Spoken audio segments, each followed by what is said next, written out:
আজকে আমি আর আব্বু একটা কাজে বের হয়ে গেলাম, আর বের হয়ে দেখলাম এত জ্যাম, ভাইরে ভাই কি বলবো। আসসালামু আলাইকুম গাইস, কেমন আছেন আপনারা সবাই? আশা করি ভালো আছেন, আমিও ভালো আছি। আল্লাহর অশেষ রহমতে চলে আসলাম আর একটি নতুন ভিডিও নিয়ে। আর বললামই তো আজকে এত পরিমাণে জ্যাম ছিল রাস্তার মধ্যে, আর একটা জরুরি কাজও ছিল।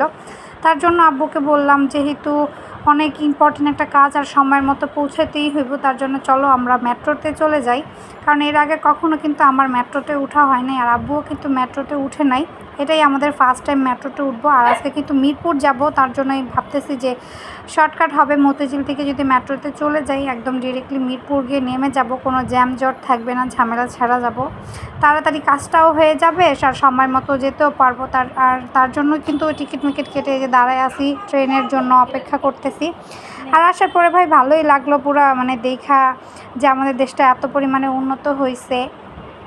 আর এর আগে বললামই তো মেট্রোতে ওঠা হয় নাই, মানে দূর থেকেই মেট্রো ট্রেন দেখা হয়েছে, আজকে সামনাসামনি দেখতেছি আর মেট্রোতে উঠবো। আপনারা আবার ভাবতেছেন ভাই এত বছর হয়ে গেছে মেট্রো বাংলাদেশে আছে, এখনও আমি উঠিনি, কোন যুগে আমি বাস করি? ভাই আমি এই যুগেই বাস করি, কিন্তু মেট্রোতে ওঠা হয় নাই।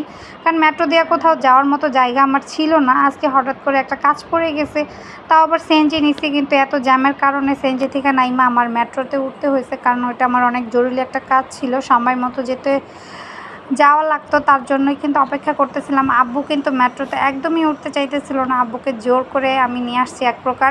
তারপর আব্বু বলতেছে যে এখনও আসতেছে না কেন, সময় মতো যেতে পারবো কি না, বা কী একটা অবস্থা। আর এই যে আমরা কিন্তু চলে গেছি, যেই কাজের জন্য গেছিলাম সেই কাজটা সম্পূর্ণ করে আসার সময় ওদের জন্য একটু খাবার নিয়ে আসছিলাম। এই যে এখানে পিৎজা আছে, তারপর আনছিলাম চিকেন ফ্রাই কিছু, আর আনছিলাম বেলপুরি।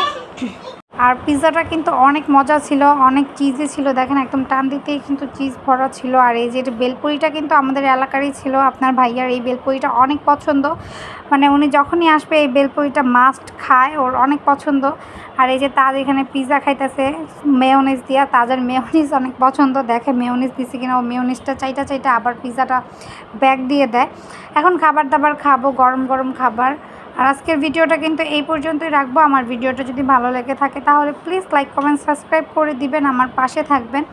আর আমার যদি কোনো ভুল থাকে তাহলে আমাকে কমেন্টসের মাধ্যমে জানাবেন যে কোথায় ভুল হয়েছে, সেটা আমি সংশোধন করার চেষ্টা করব। আজকের জন্য এই পর্যন্তই, আল্লাহ হাফেজ।